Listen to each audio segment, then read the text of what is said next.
Hello, you wonderful people, and welcome to another episode of Not Too Comic Book. This being a show where we talk about TV shows that are adaptations of comic books. For today's episode, I'm going to talk about Tower of God Season 2, Episode 10. A lot of really interesting things went down in this episode, so let's break it down. So we're picking up with Hor-Yang on his own trying to find Kasano.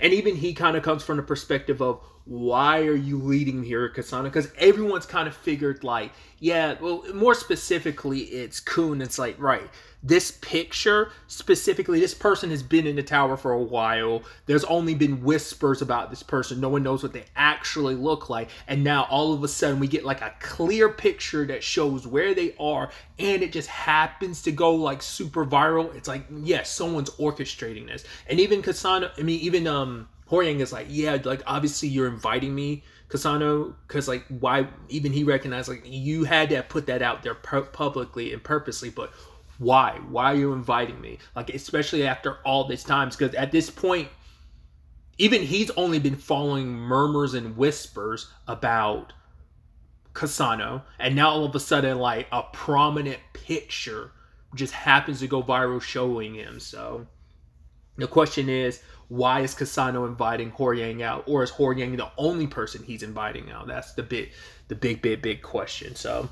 poor Khun having to deal with like the two toughest people in his group who butt heads the most, that being Ron and Novik, where Ron's kind of off doing his own thing, and he gets so annoyed with Novik running his mouth because he's like, yo, we don't like... The fact of the matter is you're supposed to play your role as a fisherman. We don't have a scout to kind of scout things ahead because he's supposed to be destroying all the traps. They're supposed to be doing it together and Khun's giving the directions, but he ends up attacking Novik and ends up destroying or at least damaging Khun's lighthouse. And it's like, you little punk.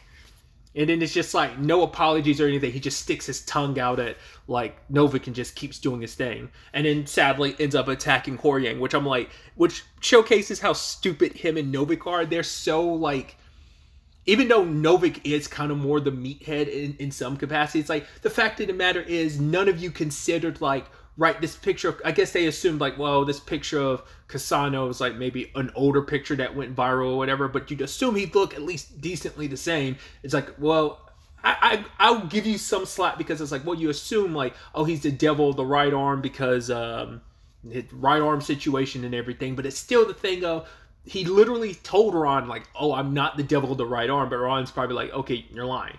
I'm here because I just want to fight you. Novik's literally the same. Like I said, they're both meatheads in that capacity because it's like, you should think like, oh, he looks nothing like Kasano. But like I said, I'll give you some leeway just because it's like, you're like, well, maybe he changed his appearance, got a little heftier, that's about it.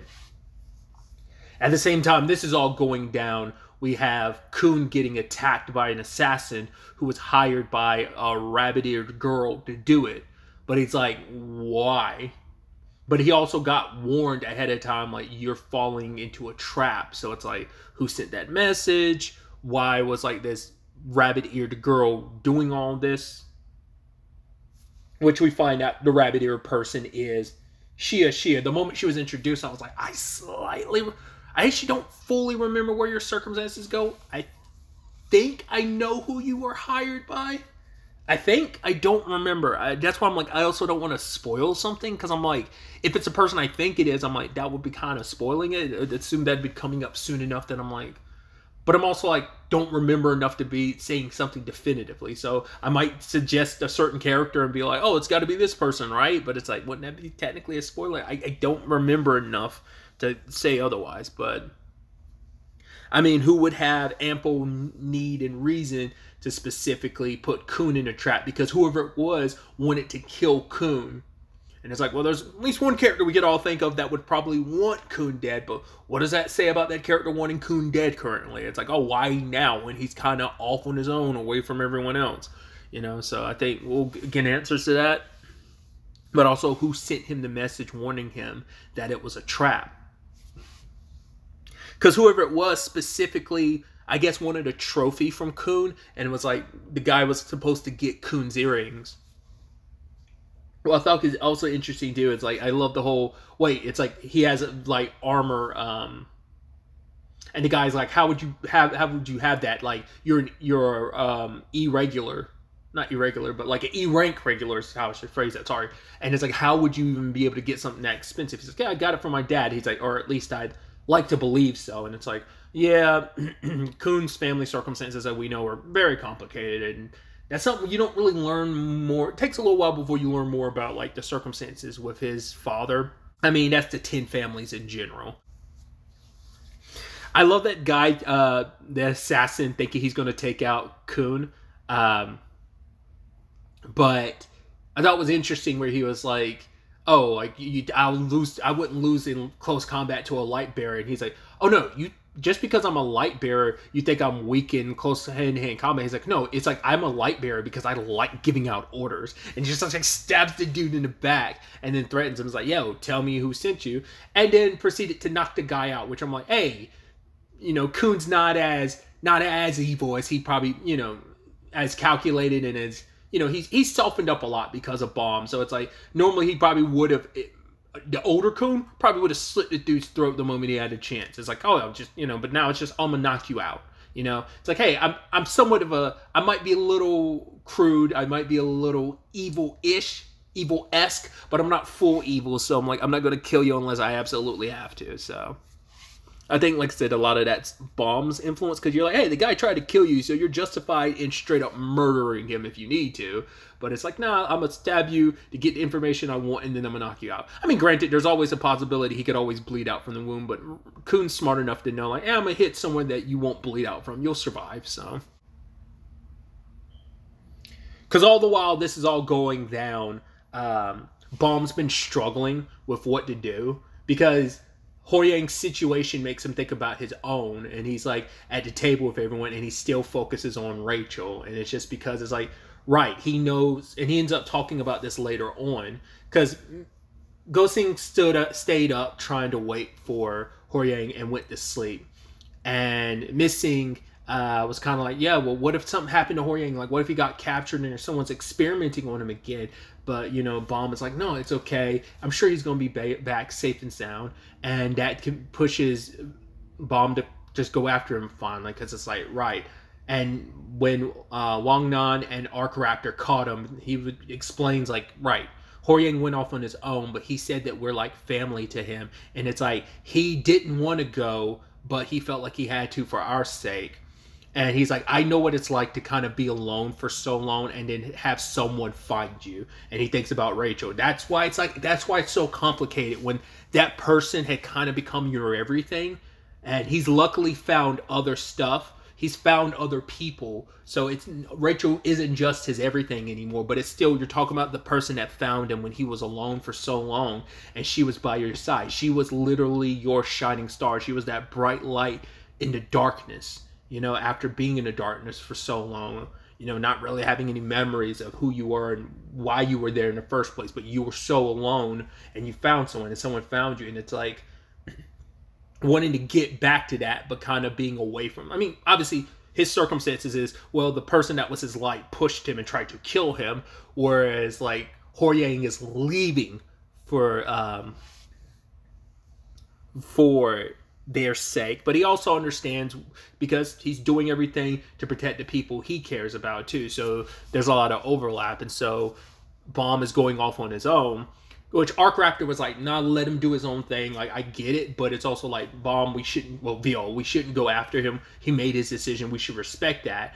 But VO was like, no, he didn't want to leave. He kind of had no choice. He thought he had no choice to protect us, so I'm going to go get him back. And Wang Nan wants to follow, but he's not the only one. So does Prince, because he's like, yo, he looks up to Hoyang, so it's like, nah, we got to go after him. But it's like, well, we don't have a vehicle to go after him. And then Yi was up and like, yeah, my job is to watch over VO, which Wang Nan's like, actually, it's not.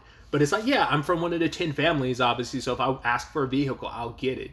I mean, she's also probably, especially after the whole, Zengenya thing a couple episodes back, she's been probably a little reluctant to rely on her family name. She just kind of realized, like, oh, this is what my family's been a part of, like some big secret, like, terrible thing they've been doing here in the tower, and my family's kind of benefited from it. So But I think this is the first time she's really kind of like utilized, because she hasn't really talked about being from like the 10 families. It's not like something she gloats about, but it's still like a part of herself that she doesn't really talk about because of these current circumstances. So, but it's like, right, if it's going to be for the sake of, because I mean, they'd all joked about like, all right, like, well, it was Wang Nan's decision of like, we should all dress up like Horyang when we go and meet his friend Kasano, because then it's going to be kind of funny, because Missing's like, oh, I want to be in pink, but Wang Nan's like, no, we all have to look the same, and Missing's just kind of disappointed by that. But it's like, yeah, we're all in this together, and we are a team, especially hearing how Horyang feels. It's like, right, we'll drag him back, and she's using it as an excuse. So, well, we have perfect justification because Viol's running away, and I'm meant to keep an eye on Viol. So, either way, Viol happens to show up, and he meets up with Gia, which obviously she seemed kind of suspicious considering, like, well, she pointed Horyang in the direction of Kasano, and it's like, well, she says, like, not a lot of people. This is a place where people who've been kicked out of the living area tend to come, so like people here do not like really notice a new face showing up and gets a little suspicious. So fact is, I don't know, like you probably wouldn't think much of it because she's covering her face and stuff, but it just, she reads suspicious, like she would lead you into a trap. So as we find out at the end of the episode, she is the bunny-eared girl.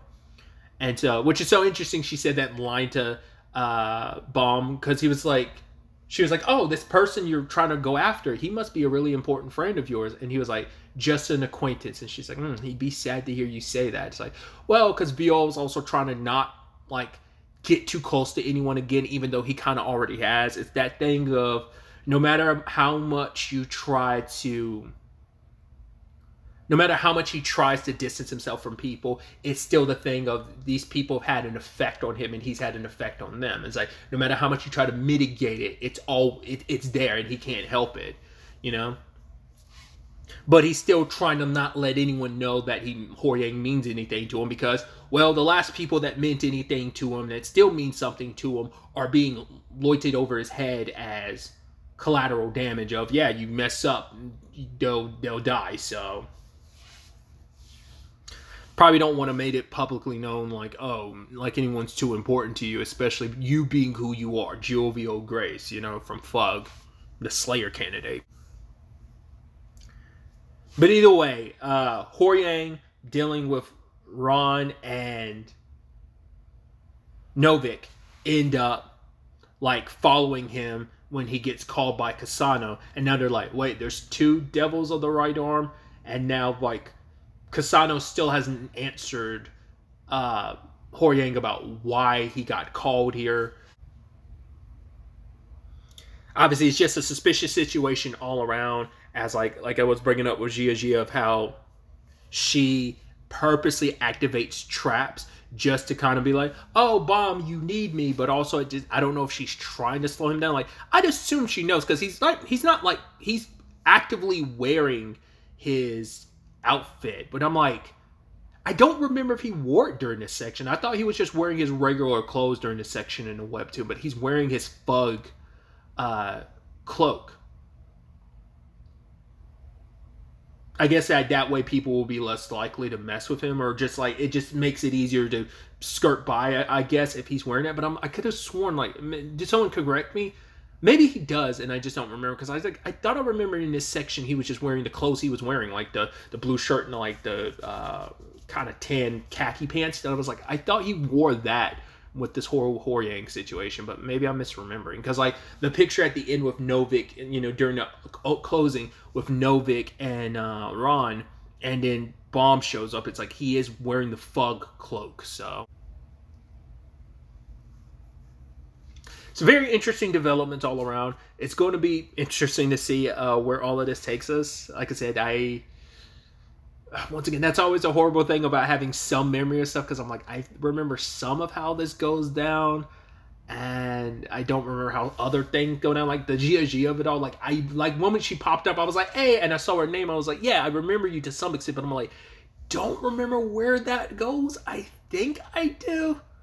I don't fully remember, and that's like the most annoying thing, because I'm like, it's scratching at the back of my head of like, I feel like I remember where you go, but I also don't want to say anything because, like I said, it might be spoilers. So I'm excited to see where that goes and how this whole situation resolves itself. Because like I don't fully remember even Kasano's motivation in this situation, like what that fully entails. I mean, it was about Hwoarang, but there's a little more to it, and I just don't remember what. I mean, after all this time, like, why now? You know, it's the big question. So we'll ultimately have to wait to see. But really, that's all I wanted to talk about. Until the next time we meet, be happy, be safe, live life to the fullest, and enjoy it. Good day and goodbye.